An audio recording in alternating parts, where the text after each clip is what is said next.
Hi, everybody. My name is Paul Gerard. I'm a student loan consultant, and I'm very pleased to be working with the American Podiatric Medical Association and specifically the Young Physicians Institute to provide you with some repayment modules designed to help you do a better job of managing your student loans. This first module is on simple steps to help you select a repayment strategy.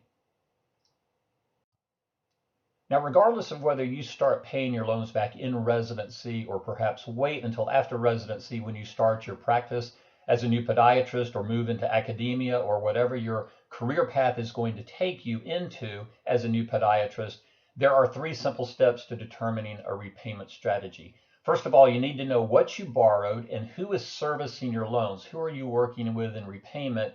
And obviously, when those loans are coming due, for the majority of you watching this module or listening to this module, your loans are likely already in repayment. They probably came due, most of them about 6 months after you graduated. Now, once you know what you borrowed, who's got the loans, and when they're coming due, the second important step is to identify and constantly review your repayment objectives. We'll take a look at this here in more detail in just a moment. And then once you know what you borrowed, who you're working with, and when the loans are coming due, and you have an idea about how you want to go about doing this, then you can select a repayment option. And we would remind you that you can change repayment options during residency and practice. We'll take a look at that here in just a moment. Now, step number one, know what you borrowed and who's got the loans and when they're coming due.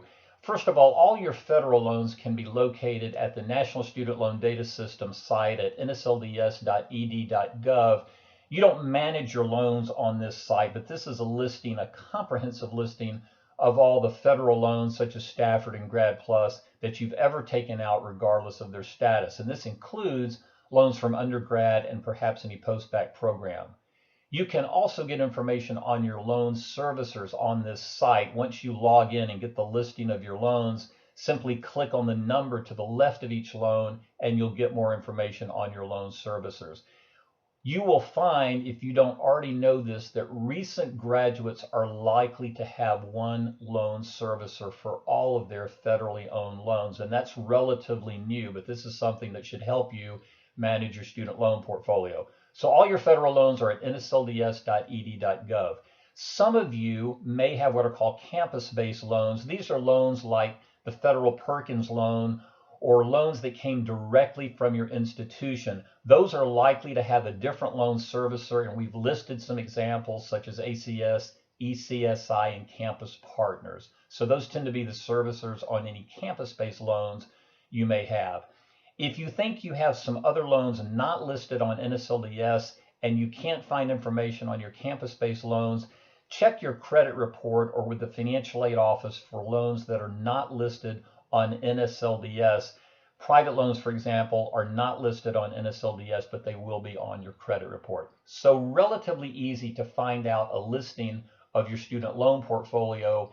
And then again, on your federal loans, you're likely to find that all of your federal loans are now with one loan servicer. This is a brief listing of some of the loans you may have in your student loan portfolio, and we've highlighted the federal Stafford and federal Grad Plus loans because those tend to be the loans, especially Stafford, that make up the bulk of graduates of podiatry schools. Notice with Stafford, we have listed both what are called direct and FFEL loans, and we've done the same thing for Grad Plus. Direct simply means the Stafford or Grad Plus came directly from the federal government. The federal government took over all the lending in the 2010-11 academic year. So depending on when you graduated, you've either got all direct loans or you have a portfolio of direct loans, Stafford, maybe Grad Plus, and also what are called FFEL loans. Don't get bent out of shape about that abbreviation. FFEL loans are nothing more than federal loans taken out from private banks like Bank of America, Chase, Citibank, Sallie Mae, Deutsche Bank. There's a whole long list, Wells Fargo, and there are others. That is no longer allowed as of the 2010-11 academic year. So some of you may have Stafford and Grad Plus all in the direct loan program. Some of you may have loans all from the FFEL program or a combination of those two, once again, depending on when you graduated. The Stafford and Grad Plus both have what are called a 6-month window period before they come due. With Stafford, it's called a grace period. With Grad Plus, it's actually called a post-enrollment deferment period. Note that the rates on Stafford were variable prior to July 1, 2006, but as of July 1, 2006, all the interest rates on new Stafford loans are fixed, and the Grad Plus loan actually started July 1, 2006, and it's always had a fixed interest rate on those loans.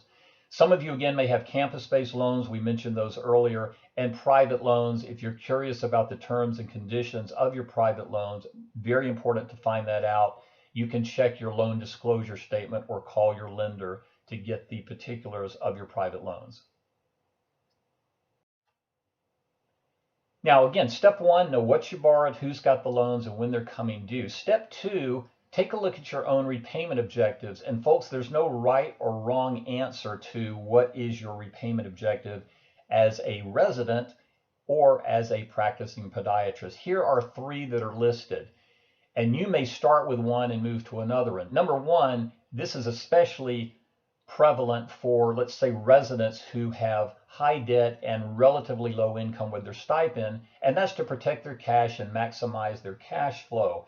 And if this happens to be your repayment objective, you likely are going to use an income-driven repayment plan, such as income-based repayment or pay-as-you-earn.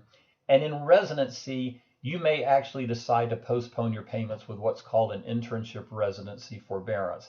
So number one, not unusual at all for a repayment objective in residency to be to protect your cash and maximize your cash flow. This might be because you have other obligations such as private loans to pay down, consumer debt, etc. All sorts of reasons for the first one. Others of you may take as a repayment objective the idea to reduce the impact of all the interest accrual and capitalization. That's when the interest that's been building up that you don't pay is added back to the principal. Obviously not a good thing.